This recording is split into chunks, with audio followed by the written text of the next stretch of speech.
அஸ்ஸலாமு அலைக்கும். Welcome to dream garden. நம்மளுடைய மாடித்தோட்டத்தில் இன்றைக்கி நம்ம புதினா அறுவடை பண்ணலாம். இது வளர்க்குறது ஒரு பெரிய சிரமம்லாம் கிடையாதுங்க, ரொம்பவே ஈஸி. இது நம்ம எப்போதுமே நம்ம காய்கறி கடையில் வாங்குவோம்ல, புதினா வாங்குவோம்ல, வாங்கிட்டு அதோட அந்த புதினாவெல்லாம் நல்லா ஆஞ்சிட்டு அதில் உள்ள இந்த ஸ்டெம்மை மட்டும் ஊண்டி வச்சாலே நல்லா சூப்பராக தழைச்சி இப்படி வரும். பாருங்கள் எவ்வளோ அழகாக பொம்மைலாம் வருது பாருங்கள். நான் வச்சுருக்கிறது இந்த க்ரோ பேக்லேயும், அதுக்கப்புறம் இந்த சின்ன இந்த லஞ்ச் கூடையிலையும் தான் வச்சுருக்கேன் நான். இதில் வச்சுருக்கிறது இது இங்கே பாருங்கள் எவ்வளோ செழிப்பாக இருக்குது பாருங்கள். இதில் வச்சுருக்கிறதுலே தான் நான் அதிகமான அறுவடை பண்ணிக்கிட்டே தான் இருப்பேன். நான் பறிக்க திருப்பி வந்துக்கிட்டே இருக்கும் பாருங்கள். இன்றைக்கி எனக்கு இன்றைக்கி வெள்ளிக்கிழமையாக இருக்கிறதுனால இன்றைக்கி சமையலுக்கு தேவையான புதினாவை நம்ம பறிச்சிடலாம்.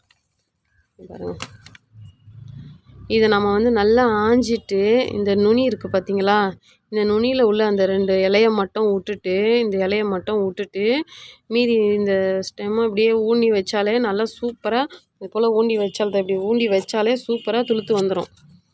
இதுக்குன்னு ஒரு பெரிய பராமரிப்பெல்லாம் எதுவுமே கிடையாதுங்க, ரொம்பவே ஈஸியாக வளர்கிறோம் இது.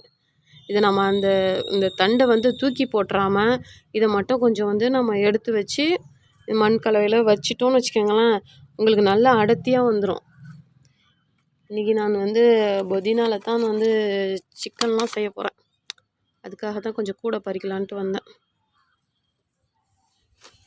நாம் பறிக்க எந்த பொருளுமே நாம் பறிக்க தான் நல்லா சூப்பராக வளர ஆரம்பிக்கும். பாருங்கள், அதுவும் இந்த மாதிரி காற்று சீசனில், இந்த மாதிரி மழைக்காலங்கள்லாம் இது நல்லா சூப்பராக தழைஞ்சி வரும்.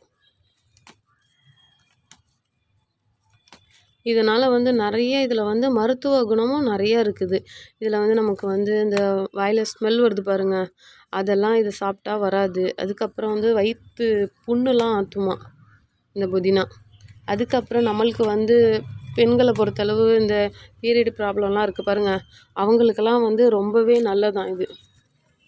நம்ம சாதா டீ காஃபி குடிக்கிறத விட சும்மா தண்ணியை கொதிக்க வச்சு அதில் கொஞ்சமாக புதினா போட்டு கொஞ்சோண்டு லெமன் புழிஞ்சு விட்டு இதை போல் டீ சாப்பிட்டோன்னு வச்சுக்கோங்களேன், ரொம்பவே நல்லது.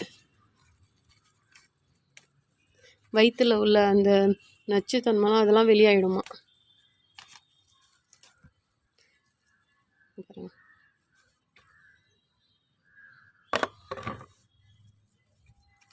இதுக்காக நம்ம ரொம்ப சிரமப்படலாம் தேவையில்லை, இது ரொம்ப ஈஸியாக வளரக்கூடியது தான். மல்லி நம்ம போட்டால் கூட, கொத்தமல்லி போட்டால் கூட, அது கூட மல்லித்தலை கூட கொஞ்சம் சில டைமில் விதை முளைக்காமல் இருக்கும். ஆனால் புதினா அப்படி கிடையாது, நாம் இந்த தண்டை ஊண்டி வச்சாலே போதும், செம்மையாக சூப்பராக முளைச்சி வந்துடும். இதில் நாம் புதினா துவையல், அதுக்கப்புறம் நம்ம சட்னியில் கூட நம்ம சேர்த்துக்கலாம். தேங்காய் சட்னி செய்கிறோம் பார்த்தீங்களா, அதில் நாம் இந்த புதினாவும் கலந்துக்கலாம். தேங்காய் சட்னி எப்படி செய்கிறோமோ அதே மாதிரியே செஞ்சு இந்த இலையை மட்டும் அதில் சேர்த்துக்கலாம். ஏன்னா தனியாக இருந்தால் கூட பிள்ளைங்க சாப்பிடாதுங்க, இதை போல் கலந்து கொடுக்கக்குள்ளே நல்லா சாப்பிடும். பாருங்கள், அவங்கள அறியாமலே அவங்க சாப்பிடுவாங்க. அது நம்ம இதுக்குன்னு கேர் பண்ணி இது சாப்பிடு, இது உடம்புக்கு நல்லதுன்னு சொன்னால் கூட அவங்க திரும்பி கூட பார்க்க மாட்டாங்க, சாப்பிடவே மாட்டாங்க.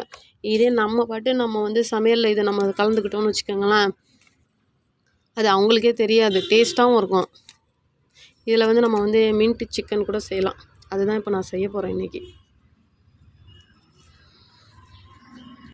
அதுக்கப்புறம் இதோ கொஞ்சம் இருக்குது பாருங்கள், இன்னும் நிறையா தொட்டியில் மாற்றி வைக்கணும்.